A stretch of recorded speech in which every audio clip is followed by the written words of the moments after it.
Hello and welcome to a City Voices interview with Victor Pate, one of the chief organizers of Halt Solitary campaign. He's been organizing for a long time. This is one of his latest campaigns, and of course, it's to abolish solitary for everybody because it's torture. And he is also a survivor of solitary confinement. Welcome, Victor Pate. Thank you, Dan, for having me, and thank you for the opportunity to talk about, solitary confinement and ended this horrific practice that we have in our New York State and New York City prisons and jails. So thank you much for this opportunity. Do you want to tell us a little bit about yourself, a little background? Surely, no problem. So, first and foremost, I'm a formerly incarcerated person. Did about 15 years intermittently, totally in my life, and spent time in New York State prisons as well as the New York State jails. I've been in mostly every maximum security prison in New York State. Um, and during my course of incarceration, seeing the many horrors that not only happened to me but happened to other human beings, and especially, as you mentioned, being a survivor. I guess I can consider myself a survivor. However, there are some collateral damages that, even after experiencing solitary confinement, I still find myself dealing with. um, uh, Now currently involved in a campaign, New York campaign, to end isolated confinement in New York State prisons and jails as a New York statewide organizer under the National Religious Campaign Against Torture, working for the campaign for isolated confinement in New York State. And it's been a long fight, what I'm saying, and we're still in the fight. But like I say, because of the horrificness, and especially with the onset of COVID and what has exponentially um, spread out the use of solitary confinement, which is even more so why we need to end solitary confinement in our state prisons and jails. And we are just in it for the long haul. So there is opposition, of course, for any movement. There's going to be a movement in the opposite direction. Who's the opposition, and why do they want to maintain solitary confinement, even though it is torturing human beings? Well, I think, when you're talking about opposition, I have to always mention New York State COBA, the New York State Correctional Officers Benevolent Association, which is, I guess, we kind of sort of received the biggest pushback from that particular union. As you know, that is the union that the state correctional officers are a part of, and they seem to think and understand that by ending solitary confinement, that they will no longer have a means or mechanism by which to discipline the people in state prisons, which in fact that's not actually the case. And with regards to the Halt Solitary Confinement Act, for those of them who are familiar and know what the mechanism of the bill will do, is not taking away the ability to discipline or people that may have issues in prisons and jail, but we are talking as an alternative to people being placed in 23 to 24-hour lockdown that is totally isolated, and it creates more problems than it does in fixing it. So for some reason, I think they kind of sort of like misconstrue what the purpose and the reasoning is with regards to an alternative to people being placed in solitary confinement. So of course, they are one of our biggest opponents with regards to that there, because I don't think that they really fully understand how, if the Halt Solitary Confinement Act were passed, it would actually make jails and prisons more safer, and it would create more humane treatment of people that need to be separated from population from any given reason whatsoever.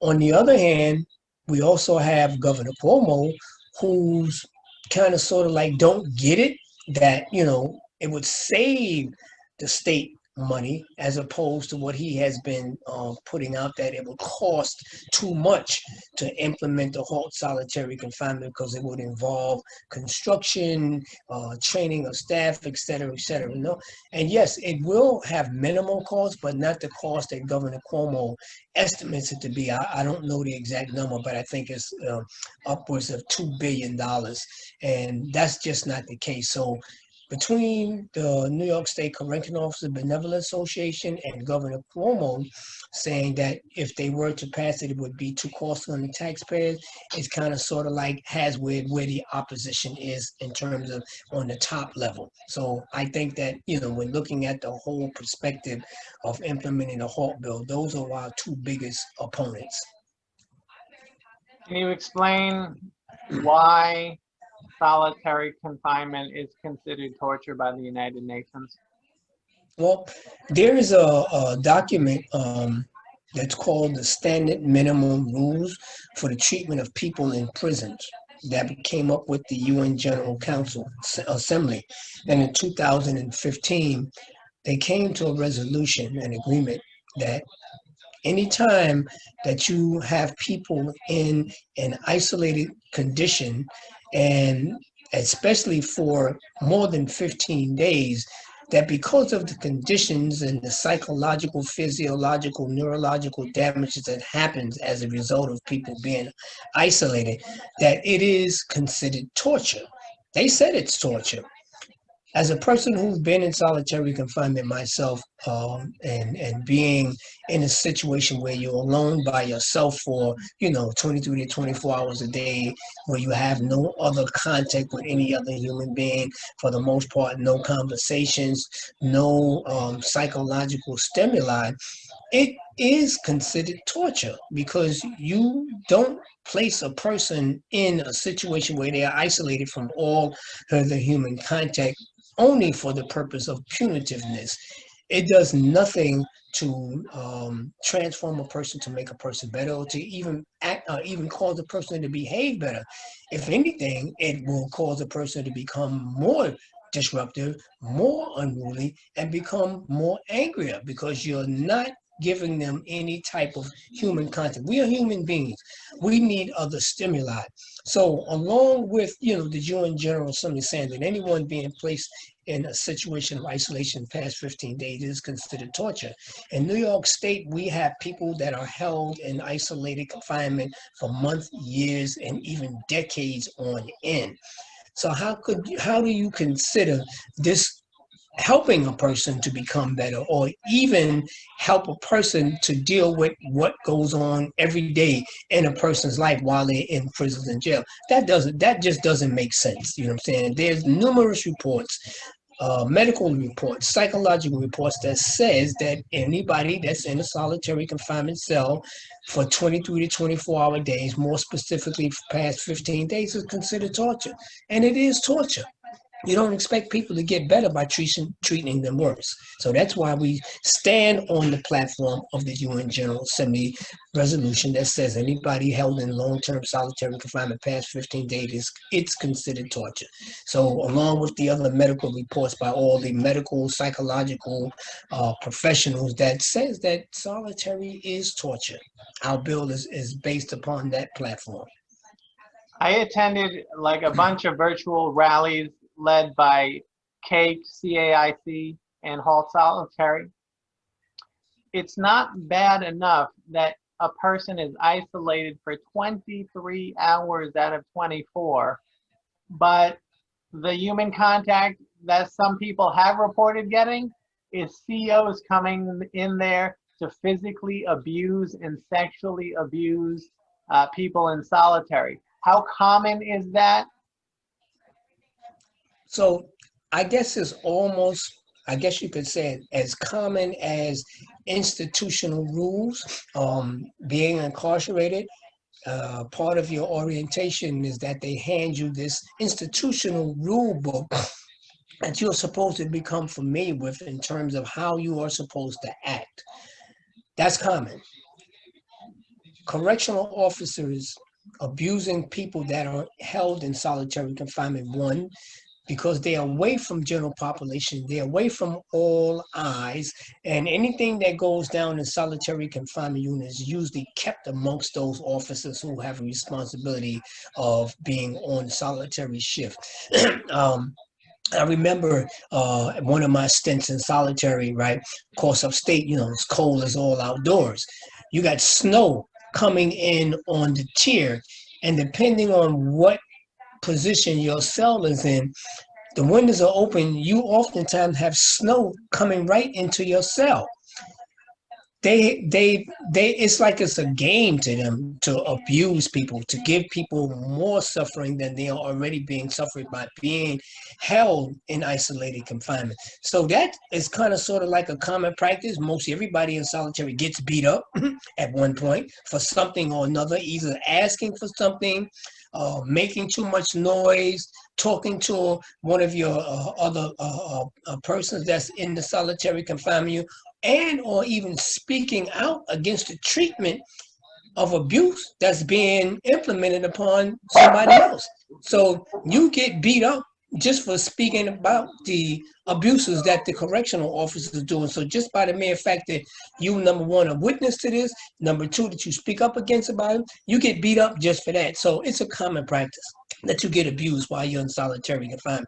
Some more so than others, but it's almost like if you go into solitary, expect to get beat up, whether you do something or you don't do nothing. It's part of the game, kind of sort of like part of the regimen, and it gets passed on by each shift. That shift changes, you know what I'm saying? So, you might get beat up all day long, you know what I'm saying? You don't. And the bad part about it that you really get little or to no medical care or treatment whatsoever. So that's even another form of abuse, healthcare. You know what I'm saying? You don't get the appropriate health care when you're in solitary. If you get sick, it could easily be a sickness that could be the cause of your death because they don't address whatever the issue is, because of the fact they figure you're in solitary confinement. They don't have to listen to you. They don't have to give you anything. Yes, of course, there are certain things that you're supposed to get. That not necessarily means so. You're supposed to get 1 hour out. You may not get that 1 hour out for whatever other reasons may have you. You're supposed to get 3 meals. You may not get 3 meals. It depends on what correctional officers might be on and the type of relationship you may or may not have with the correctional officer. So there's all forms of abuses that happen, but believe me, when you go to solitary, you're going to suffer some form of abuse or another in some shape, form, or fashion. It's just common practice. All right.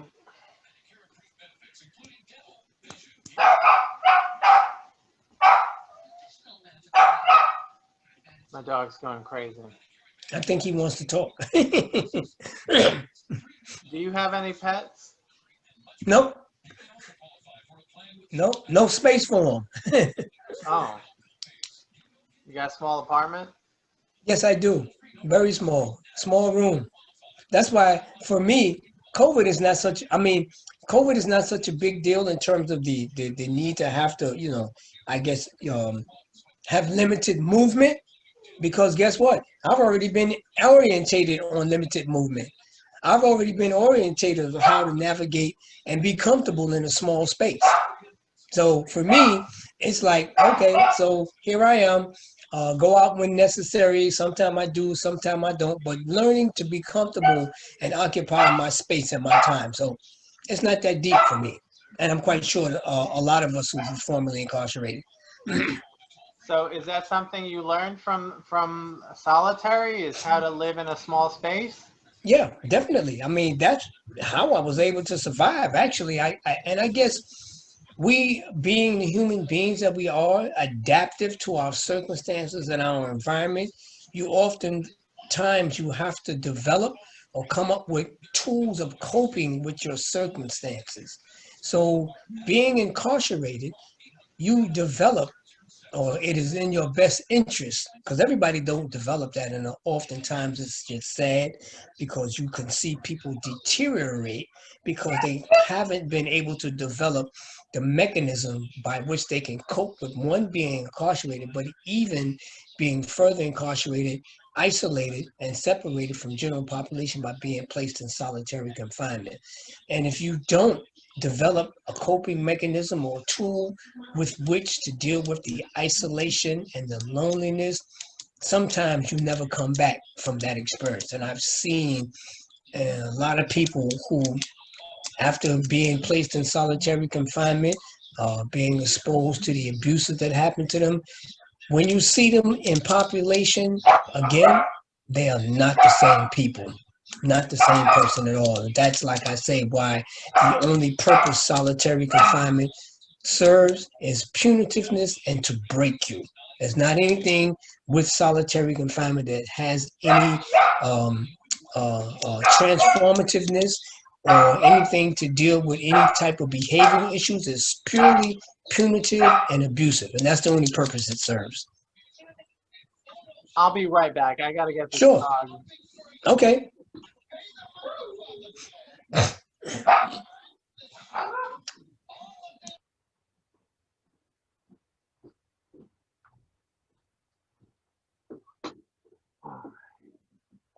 Little. So let's talk about those coping mechanisms. How do you, what coping mechanisms do you develop in solitary to help you survive? So I guess for me, I guess I had to create an alternative being or alternative world.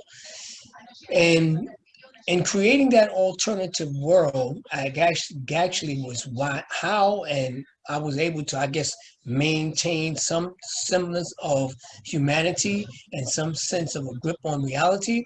So, of course, being in a cell by yourself, you know what I'm saying? You have to exercise your body and you have to exercise your mind so you don't deteriorate too much or too fast.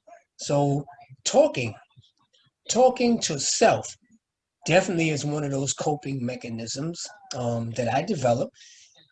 Talking to people or persons that was not there was another coping mechanism that I developed.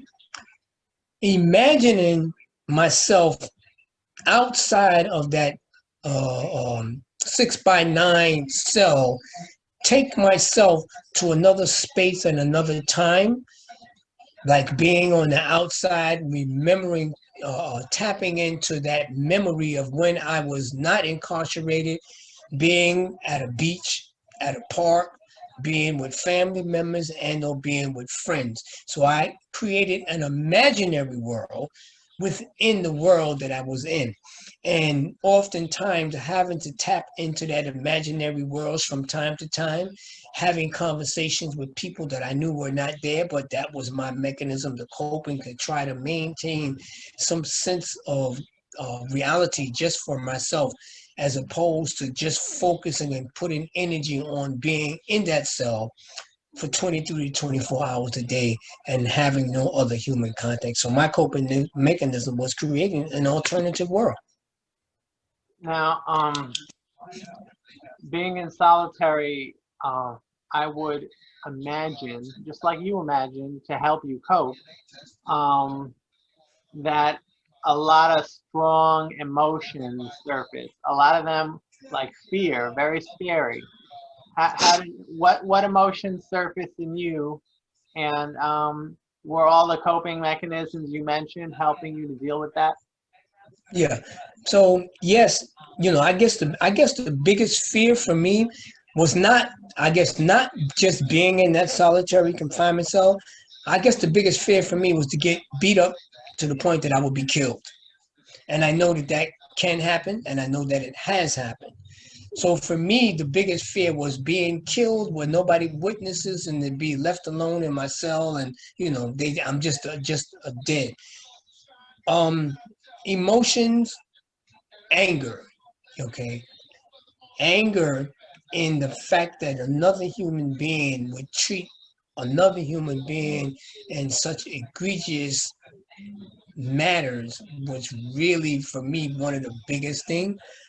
but not anger to the point that I would act out to cause them to have to beat on me some more. Of course, I did speak out against other things that I've seen happen to people. And of course, I received my share of beat ups. But I think that the biggest emotion that came up for me was the fear, number one, and then the anger that other human beings treat other human beings the way that they do in a circumstance where they are so vulnerable that there's no one to help, no one that you can call on, no rescue, no nothing, and they kind of sort of like have you in a position they can do anything that they want to do to you.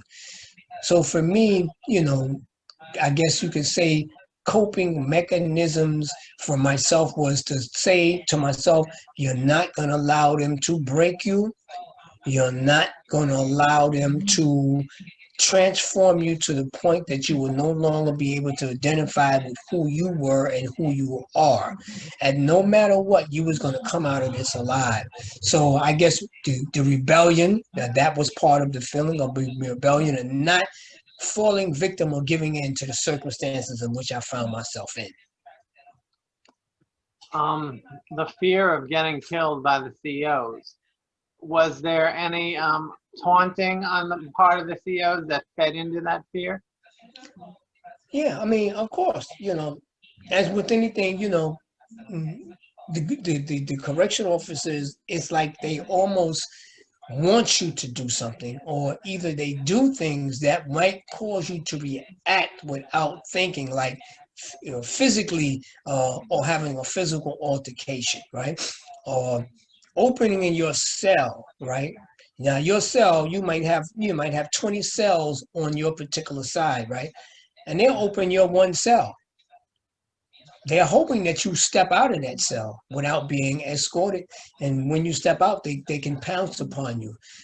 There's a lot of instigating with the correction officers, like with your mail, you know what I'm saying? You'll get a letter or something, say, oh, your girlfriend left you. I see this is a Dear John letter. Yeah, well, how do you feel about, Bob, he's with your girlfriend right now. Do things to elicit emotional outbursts or either emotional physical reactions from you was a lot of the tactics that the COs use to cause you to do things that will cause you either to get killed and or beat up or even give them a reason to. I normally didn't allow them to allow me to react like that because I knew I was in a no-win circumstances. No matter what, I knew it was a no-win. So even if I challenged them physically or challenged them verbally, you know that you're always in a no-win circumstance, and some people are willing to put it all on the line, where I was not, because my biggest fear was to be killed while I was in solitary confinement, and there was no one to witness to come to my rescue or anything. So a lot of time I didn't feed into that, but there's a lot of instigation. They mess with you. They bring food by yourself and open it and show it to you. Say, well, this is not for you, and they walk right by yourself. So that means you missed the meal. And they do a lot of things to elicit certain types of responses. Some people fell for it, some people didn't.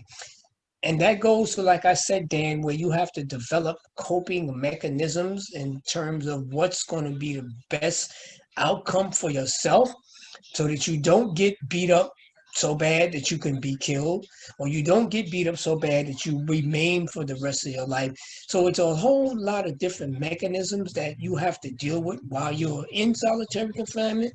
And I just think that, one of the biggest one is that they do stuff to try to get you to react so they can beat you up. And, some people fall for it, some people didn't. I think that I was pretty wise a lot of times to not react to certain things and maybe not even say certain things, because I knew they were trying to, get me to do something so they can open my cell just to beat me up.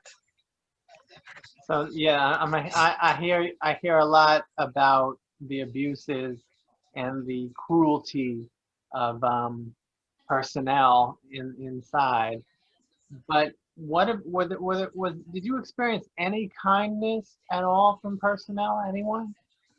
Well, once in a while, and like I said, I don't want to blanket indict all of the correctional officers. There were kind of few correctional officers, I guess as best that they could from the platforms that they held, because their colleagues would also, if they showed any real concern or real kindness, then they would catch it from their colleagues. You know what I'm saying? And of course, they got to work with these guys every day, and they each depend on each other, looking for each other's back and watching out for each other's back. But there were kind of few correction officers that would stop by your cell. I know I met a couple of them, and they was like, wow, why are you here? What are you doing in prison, number one, after they had an opportunity to speak with me? And I tell them, my story, and, they said, wow. They said, well, it seems like, you just got caught up in the circumstances and you made the wrong choices. But they say, you pretty intelligent. It seemed like you had a pretty decent, life, people that cared for you and stuff like that. They'd say you shouldn't be in here, and especially you shouldn't be in solitary confinement. But of course, that was very far and few and in between. So you did have some that showed some I guess modicum of humanity and care. As a matter of fact, a couple of them even kind of intervened when their colleagues were beating up other incarcerated person, and kind of sort of like, hey, listen, all right, get a guy a break. I think he's had enough. I think he's learned his lesson. So there are some that do have some sense of humanity. So I'm not going to blanket indict all of them, but that's very rare and far and in between. Let me say that. And I guess it's because of a lot of different reasons why maybe they don't speak out, or they didn't intervene, because this is their colleagues and they have to work around these people. And I guess they didn't want any grief from their colleagues. But yes, there are some. Okay.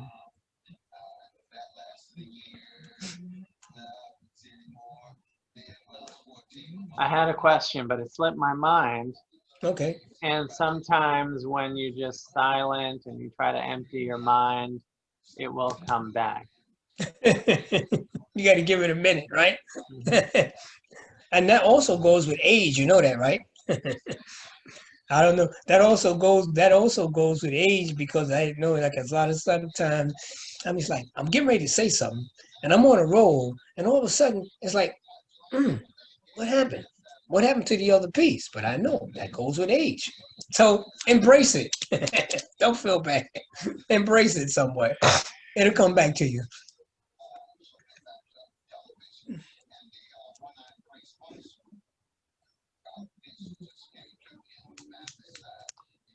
Oh, okay. It's sort of coming back to me. See? Okay.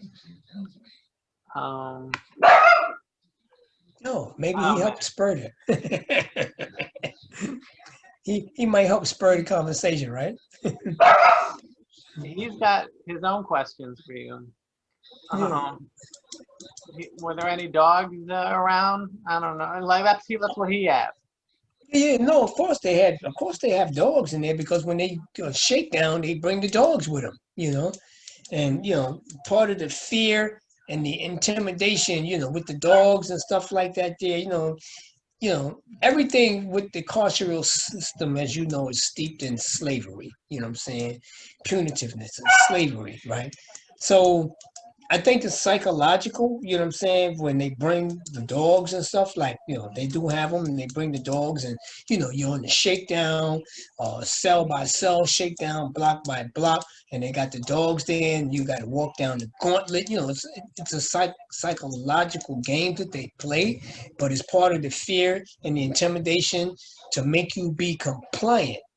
You know what I'm Right. saying? And to me, it's symbolic of the same thing that they did in slavery. Now we have modern day slavery, plantations, which are the prisons and jails and stuff. The mindset and the mechanisms by which the prisons are operated is steeped in slavery. So, just like, when you go through orientation, right? And I remember leaving Rikers Island, and I got to I think it was Sing Sing at the time. Sing Sing was one of the reception facilities back in the 70s, right? And When you got to Sing Sing, this is where they stripped you of all your worldly belongings, your clothes, where you get your institutional number, and they give you this handbook, and I mean, when you strip down to just the bare necessities that they give you when you're your intake. So from city to state, now you are state property. You got a number, you have limited property, and you got a uniform. The same thing they did in slavery. You got off the boat, they took you to this place where you would be orientated, or either you would be beaten or you would see somebody else be beaten, which number one was the symbolic of, we own you, we can do what we want to do to you, and if you don't do what we say, this is what's going to happen to you. Same thing. So, when you look at our carceral system and what it's based on, and how it's designed and what it's made to do, more so modern day slavery, cheap labor, forced labor, taxation without representation, uh, uh, citizenship taken away from you, rights taken away from you, and everything that relates to any type of humanity is taken and or denied. Modern day slavery, you know. And it continues to be denied even after you get out. Yeah, the collateral damages. It's like, to me, when is your sentence actually over? You're tried, you're sentenced, you go to jail or prison, you do your time, you come home either on parole supervision or you're just released. But then you have all the other barriers that are, it's like systemically built in, that even after you've done your time, as they say, paid your debt to society, then you have all these barriers that keep you from fully reintegrating, and that's across the spectrum of systemic benefits and other things that you are supposed to have access to, or you are supposed to be able to do, and it's not that way at all. So now you were inside doing time, now you're outside doing time, and you find almost it's the same thing, except for that fact you don't have the walls and you don't have the bars, but you still have a lot of things that prevent you, barriers that are barriers to you fully reintegrating after you've done your time, and that felony is forever. So when does that end? Right. The Halt Solitary campaign is reliant on the support of politicians to push forward legislation that will end solitary confinement in New York State. I find that, especially among youth and among people of color, faith in the political system is at an all-time low. But Halt Solitary depends on legislation and the support of politicians. Is there any way to end mass incarceration and of course, baby steps? So start with getting rid of solitary, Right. but the ultimate goal is to end mass incarceration, right? But is there any way? Is there a political solution to this? That's a good question, Dan. And I pondered this a lot. Um, and I find myself in a lot of conversations about this, and especially, with the current political climate that we are in. Um, we rely on our elected officials that are supposed to represent our interests and best benefits, to do the right thing, to make sure that we have what we need as people. And I find that, like, woefully lacking, and the woefully lacking in a lot of perspectives. So number one, not having the appropriate political representation of the people that represents the interests of the people is, to me, the core malfunction of our political system. Well, how did we get here? We got here because people voted them in. Guess what? How did we get out? vote them out. I think that there is a mass awakening, so to speak, consciousness, if you will, to how to bring about systemic change. That means you have to be engaged and you have to be involved politically and civically. You have to be engaged in your community on all levels. You have to be engaged in the political process on all levels.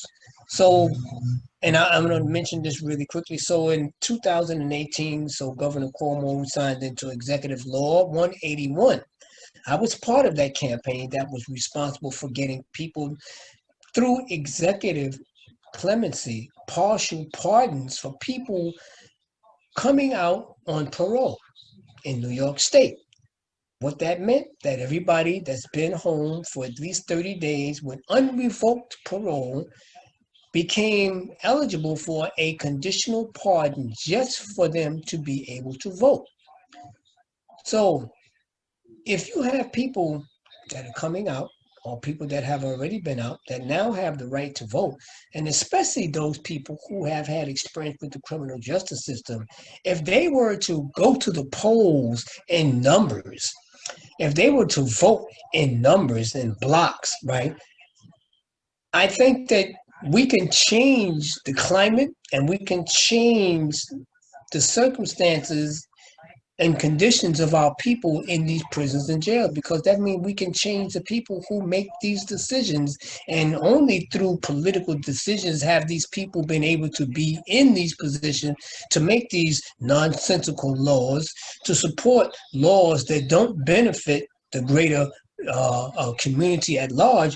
So I think that there has to be political engagement, you know what I'm saying, more so, especially when you're talking about decarceration. What better people to understand the mechanism of how you can actually decarcerate? What are the mechanisms that need to be put in place for people to have an opportunity to fully engage in the American dream? You have to create opportunities. If you're not putting people in office that will represent the will and the greater need of the community, we will continue to see mass incarceration continue on. Everybody, it's a good sound bite when you hear, oh yeah, criminal justice, and everybody's running on some minutia of criminal justice, and they all mention criminal justice because it's a good sound. But yeah, I'm gonna work to change criminal, but how? They're not holding people accountable. They're not holding people responsible for doing what they say, and more importantly, they don't fear. So yeah, you need to make these politicians afraid of them not doing the will of the people. Oftentimes they get into these political offices and all of a sudden they forgot who they serve. We are the taxpayers. You work for me. How do you continue to pass bills and comes up with legislation that do not reflect the greater interests of the people? So I think with the resolve to that is vote them out and vote people in that's going to represent the interests of the people. So it sounds like you do have some faith in democracy, some faith in a political solution. Yeah, with the right people. Well, you mentioned the American dream. George Carlin, the comedian, the late comedian, he said it's called the American dream because you got to be dreaming to believe it. Mhm. So a political solution. Well, you have faith in that, it seems. I do, and and I guess faith in that, I guess for me, because of my personal experience in the political arena, what I have seen up close and personal as a result of engagement uh, within the political process and the benefits of engagement in the political process, and I have seen personally as a result of my own firsthand experience being involved in some form of political action or some form of political activity, and then seeing the benefits of a win from political activity. So every facet of our lives is governed by some political decision somewhere, somehow. Hence, if you are part of the political process, if you're part of shaping the political process, the platform, the policies and the laws that affects our lives, you stand to benefit from those laws that are passed. Let me give you a for instance. 1990 two, three, somewhere thereabouts. I was involved in the Rockefeller drug law campaign, which was, of course, to repeal the Rockefeller drug laws. Right? I wasn't incarcerated, but I was engaged and involved in the campaign. And basically, most of the people that were engaged and involved in that were people that were active registered voters. So a combination of people, constituents that were registered active voters. The eventual win of the Rockefeller drug law was as a direct result of people engagement and people power, people having the power to vote, but also to influence the legislators that represented them to push the bill forward. And eventually the Rockefeller drug law got passed. For me, that was like, wow, this can actually happen. We, the people, can actually make change, and all we have to do is vote. All we have to do is engage in the political process ourselves, and we can have an influence on the policies and the laws that affect our lives. And I happened to meet a young man who shortly, I think it was the next year, came home after the Rockefeller drug law reform had been implemented and came to a meeting that we was having. And he said, I would like to thank you all for the work that you did to make the Rockefeller drug law reforms happen. And as a result of your work, I'm here before you now today. That was all I needed. That gave me, this is how. At least one of the ways. I'm not saying the only way, but this is one of the ways. And I seen it firsthand. So I guess I can say I became a believer because it wasn't abracadabra. It was for real. And I seen the results of the work that the people put in, and I seen the results of what happened as a result of us, we the people, being able to push and pressure our legislators to put a law in place that would benefit those that were incarcerated, and then to see people come home after its implementation. I didn't need any more convincing. But for every law that benefits the little people, aren't there like 100 laws that benefits the rich and the powerful? I think, yeah, I think I come somewhat tend to agree with that. And I think that, the system is designed to benefit those with power, money, and influence. And I think that probably was, I call it a trick. And the reason why I call it a trick is because a lot of times people's minds are tricked in believing that life is only one way. Life is not only one way. Life has multiple facets to it. And I think the key is to finding out what's the right key to make the right change for your life. I think that oftentimes there's been a big lie told to the masses of people, and I think that is it's up to us to educate that people, is that you can't you can't make change, that you don't have enough power. The system won't let you. Don't believe the hype. Don't allow don't allow the hype that you can't do nothing and you can't change nothing, because it's a lie. You can change something. Guess what? Change the people who make the laws. That's how you make change. That's how you make systemic change. You have to change the people that make the laws. And of course, there's going to be people, and I guess through time or moral, there's going to always be people to benefit some shape, form, or fashion, more so than maybe the ordinary person. But I think that in today's time, I think the awakening and the consciousness of people and are now really beginning to be woken up. Small changes, like you mentioned early on, you know what I'm saying, incrementally, the system took centuries to be and get where it is, and I think it's going to take centuries for us to change it. But I think that we have to begin somewhere, and I think that that somewhere and sometime is now. So you believe these systems that are racist can be de-racistified? Of course, of course. All right. Nothing for me. Nothing is built to withstand time forever. Everything has a time. Everything has a passing. Just as well, we ain't going to be here forever. The systems that are in place are not going to be here forever. And I think that people have to begin to believe in that, begin to have faith in that they can be a part of changing the racism, the biases, the barriers, and all the things that have been keeping people out of opportunities to do things, to better themselves, to give themselves a lift up. Because I think that is designed to make you believe that you can't change nothing. And as long as you maintain that mentality, then you won't change nothing. Everything can be changed. Nothing lasts forever. You are a man who's confronted, you stared in the face of tremendous fear. What is your biggest fear today? I guess not, for me, I guess it's not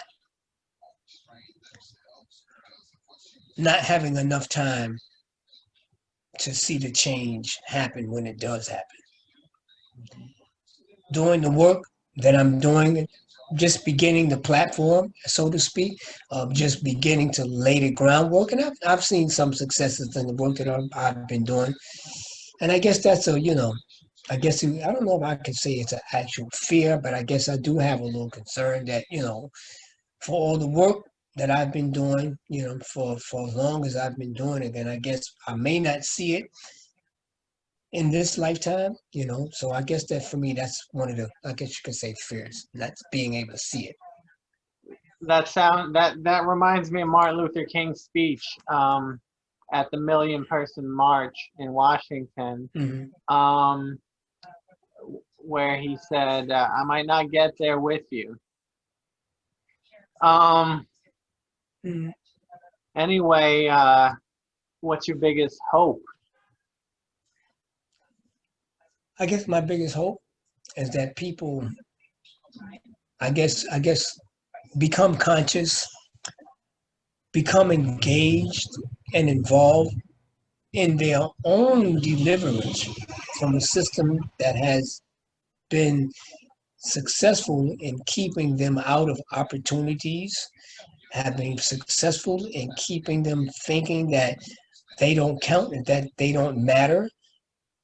I think that people really need to know and understand that if you work towards changing the system, if you actually are engaged and involved and you are really, really committed to changing things, then that change will happen. So I'm hoping that people become um, conscious, and I'm hoping that people become engaged and involved with all this information out here. How could you not?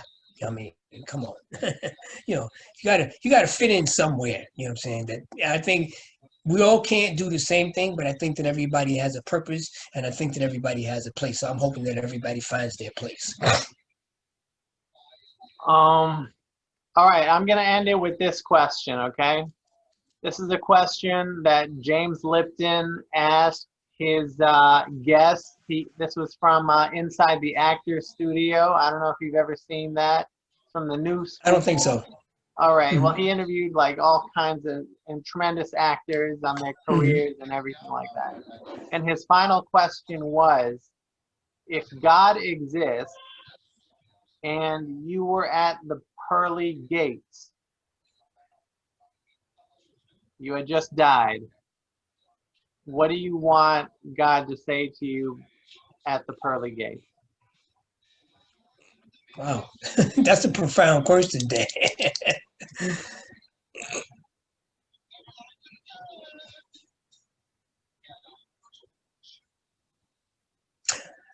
I think, I think for me, I want him to say, in spite of all the things that you have done, you have done a good enough job for humankind, and you have put your share in its purpose, and I think that you deserve to be entered into paradise. And your books have been balanced by your deeds.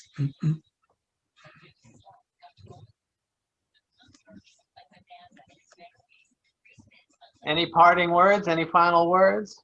Yes, of course. So I think that, this is the beginning.